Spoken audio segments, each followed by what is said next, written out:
el Departamento de Educación tiene el presupuesto asignado para cumplir con sus obligaciones y los tienen actualmente. Servicios prestados, servicios que se van a pagar antes del 30 de junio. El Departamento de Educación tiene su presupuesto disponible, no se encuentra en sobregiro, tienen los chavos para cumplir con sus obligaciones. ¿Y por qué no lo hacen? Es un proceso a lo mejor, ¿verdad? Que corre normalmente en el departamento en cuanto a ver las facturas. Primer round. Usted es el director de la Oficina de Gerencia y Presupuesto, Orlando Rivera Berríos. Buenos días y gracias por estar aquí en Saludos, Primer Round. buen día, gracias por la oportunidad y un placer conocerlos personalmente. Igualmente. Yo tengo una pregunta para ir directo al grano en el tema del presupuesto. ¿Cómo es posible que tenemos un presupuesto ahora mismo de 12,000 del Fondo General del estatal, 12,000 y pico millones, ¿verdad? 13,100 exactamente. El de ahora. El de ahora es un poco más alto de 13,100. Estamos en ¿pero cuál fue el aprobado? 13,200, el del 2025. ¿El aprobado? ¿Así lo aprobaron? Sí. Ok. Y queremos un presupuesto mayor para el próximo año fiscal. Tenemos un presupuesto de 33 millones adicionales. Ok. Primero, ¿de dónde saldrá ese dinero? ¿de dónde sale, más allá de los fondos federales, ¿de dónde saldrá ese dinero? Recordemos que cuando se presupuesta es basado en proyecciones de ingresos, ¿verdad? Ajá. Y en desempeño del presupuesto. La proyección de los ingresos en el plan fiscal es de 13,400 millones. Así que lo que se está presupuestando es 13,100, que son 300 millones menos de lo que se proyecta en ingresos. ¿Y los recursos, pues estamos hablando, ¿verdad? De arbitrio, de todo lo... ¿Más arbitrio? Los que ya están corrientes. Por eso, ¿cuál es cómo ustedes proyectan una actividad económica mayor? Yo sé que lo dice el plan fiscal, pero el plan fiscal lo escribe gente de verdad que también tiene sueños. Pero ¿cuál es la proyección de una actividad económica mayor que va a generar más ingresos?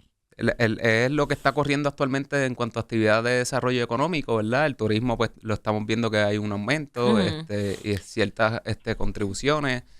Y lo que el Departamento de Hacienda está proyectando y está indicando que se está recaudando está por encima de alrededor de 300 millones. Y a veces las proyecciones bajan. Y hay proyecciones y por eso se llama proyección. Se llama porque proyecciones. Porque tú es casi una asunción,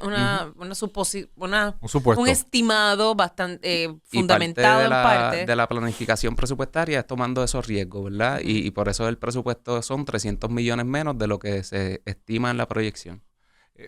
Claro, lo que ocurre en esta coyuntura es que se anticipan unos recortes federales, ¿verdad? Entonces ustedes están aumentando el presupuesto estatal, ¿verdad? Para compensar la cantidad de dinero federal que posiblemente se pierda, que no sabemos porque el año fiscal federal comienza en el 1 de octubre. Entonces, pues no sé, no. Es que lo que no quiero es que estemos en el año que viene hablando de impuestos. Hablando de impuestos nada. Porque la actividad económica no llegó a donde nosotros queríamos que llegara. Nos recortaron 1,000 millones de pesos en fondos federales. Ese proyecto mal. Y entonces estamos metiendo en el presupuesto unos aumentos salariales que no podíamos pagar. Y la realidad es, Lenin, y entiendo totalmente la preocupación y como ciudadano la comparto. El presupuesto actual del Fondo Federal son 15,000 millones. En el 2026 se está reduciendo a unos 14,000. El aumento que se está dando en fondos generales de 33 millones no son los 1,000 millones que vamos a perder, ¿verdad? Estamos cubriendo unas necesidades que el gobierno anterior dio como aumento a maestros, aumento a los empleados de corrección. Lo están asumiendo. Que fueron con fondos ARPA que no eran recurrentes y responsablemente pues lo estamos incluyendo en el fondo general.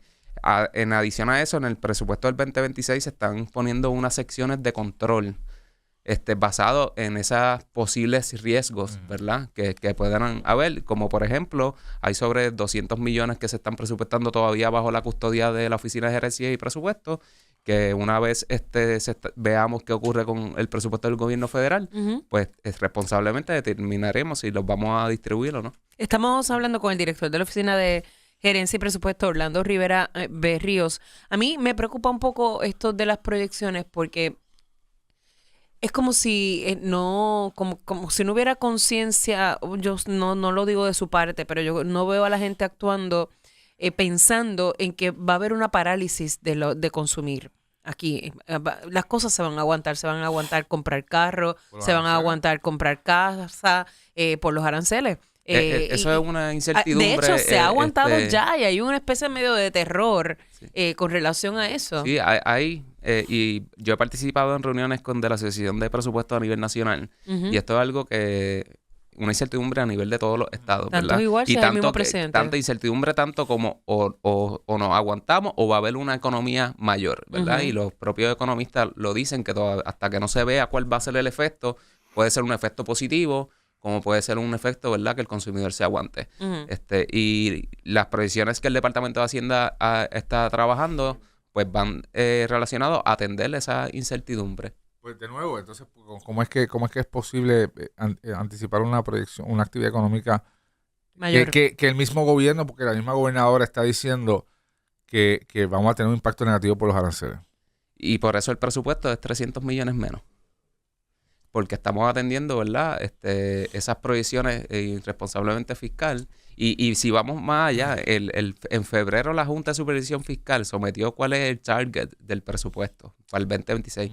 Y eran 13.300 Sí, pero millones. 300 millones de dólares menos, pero se está asumiendo en el presupuesto gastos que antes no se asumieron, como por ejemplo salarios que son recurrentes, que se pagaban con fondos no recurrentes federales, están metidos ahí. O sea que la carga al presupuesto es mayor.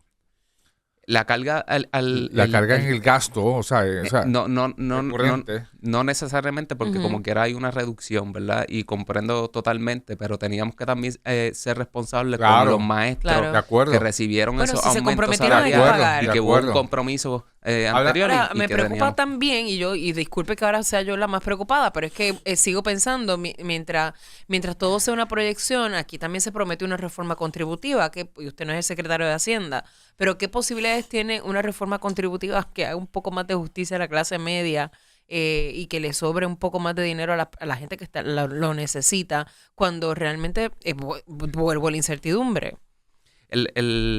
Nosotros cogimos este presupuesto del 2026 que ya había iniciado desde en noviembre del año pasado con la Ujú. administración. Yo tengo una instrucción específica a la gobernadora que el presupuesto que ella va a trabajar de principio a fin del 2027 hay que reducir los gastos. Okay. De eso no tenemos duda. ¿Y cómo los vamos a reducir? Pues hay que presupuestar basado en el desempeño de las agencias, ¿verdad?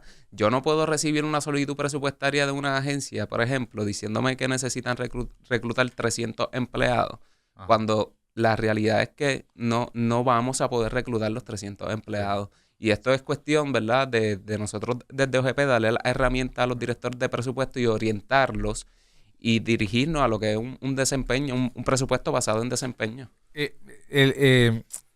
Cuando habla de educación, en educación se proyecta un recorte en fondos federales de 500 millones. Esa es la proyección que he escuchado. 400 más o menos, Ah. 400, 500. Entonces, además de eso, hemos tenido en educación unos gastos recurrentes que se han estado pagando también con fondos no recurrentes federales. Por ejemplo, el transporte, Transporte escolar. las sí. guaguas escolares. Ujú. Yo ayer hablaba con un contratista pequeño del Departamento de Educación que ofrece servicio de transporte en la zona metropolitana, que le deben 200 mil pesos, una bobería, pues son 200 mil pesos una bobería. 200 mil pesos por un servicio desde enero. Pero tienes otros grandes como Sonel, que yo me imagino que le deben un montón más. Entonces, y eso que se han estado pagando con fondos no recurrentes. Primero, esos pagos van a salir, porque esta gente sé que están hablando de un paro para agosto, porque no les pagan. O sea, llevan a los muchachos a la escuela, de la casa a la escuela todos los días y no les pagan. Y dos, ¿qué compromiso o expectativa pueden tener ellos de que se les va a pagar cuando sus chavos han salido de fondos no recurrentes que ya no existen? Lenin, y a lo mejor mencionamos que $200,000 es bobo en Sí, bueno, comparación al presupuesto, en pero comparación maybe con 33 mil millones Para el es récord poco, no es claro. bobo. para el, Para el récord el no es suplidor bobo. no debe ser a lo mejor. Por eso, para ese contratista estamos no es bobo. No es bobo, estamos Ajá. Claro. totalmente de acuerdo. Y, ¿verdad? El Departamento de Educación tiene un aumento de $93 millones del Fondo General para atender esos servicios que la administración pasada había contratado con presupuestos Ajá. que no son recurrentes y asegurar que esté presupuestado en el 2026. Okay. actualmente ya nosotros estamos haciendo dirigir ciertas partidas de educación para poder atender los recortes que vinieron actualmente de fondos que al final sabíamos que iban a vencer. CARES iba a vencer ahora. Y, por ejemplo, estamos hablando de servicios recurrentes de mantenimiento en la escuela. Pues en aquel momento a lo mejor los materiales para limpieza se necesitan mayor. ¿El dinero que se les debe? Yo sé que usted no ha firmado los cheques, pero el dinero que se les debe. El Departamento de Educación tiene el presupuesto asignado para cumplir con sus obligaciones y los tienen actualmente. ¿Servicios prestados, servicios que se van a pagar antes del 30 de junio? El Departamento de Educación tiene su presupuesto disponible, no se encuentra en sobregiro, tienen los chavos para cumplir con sus obligaciones. ¿Y por qué no lo hacen? Es un proceso a lo mejor, ¿verdad? Que corre normalmente en el departamento en cuanto a ver las facturas. El Departamento de Educación tiene un síndico también, ¿verdad? Que antes de cualquier pago el síndico tiene que autorizarlo. No digo que sea una excusa. Yo creo que el gobierno tiene que agilizar su forma de emitir sus pagos. Pero de mi parte yo puedo asegurar que el Departamento de Educación tiene el presupuesto disponible, que no va a entrar en sobregiro y que pueden cumplir con todas sus obligaciones. Que no hay razón para no pagar. Yo no sabía que Educación tiene un síndico. Sí, tiene un síndico y todo pago federal y todo pago antes del Departamento de Educación emitirlo, el síndico lo tiene que aprobar. Y de hecho, muchos de los fondos federales que cuando se cortaron, que el Departamento de Educación todavía no había podido pagar, estaba detenido por el síndico federal. Gracias, director. Era el director de la Oficina de Gerencia y Presupuesto, Orlando Rivera Berríos, por estar aquí con nosotros en Primer Round de Magic. Gracias por la oportunidad. Primer Round, lunes a viernes de 6 a 9 y 14 de la mañana por Magic, donde todo comienza.